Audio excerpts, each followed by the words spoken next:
So hey guys, welcome to our YouTube channel. In this video, I'm going to show you how to use Google Maps timeline in your smartphone. But before beginning the video, don't forget to like this video and subscribe to our YouTube channel for more informative videos like this.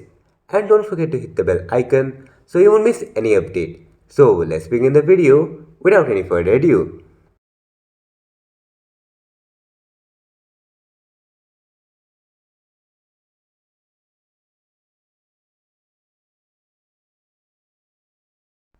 So to use Google Maps timeline in your smartphone, first of all open Google Maps. Here you can see in the bottom various option of explore you and contribute. Click on you and click to the bottom. Here you can see an option of timeline. Go to the timeline. And here you can see various option of days, trips, inside, places, cities, world.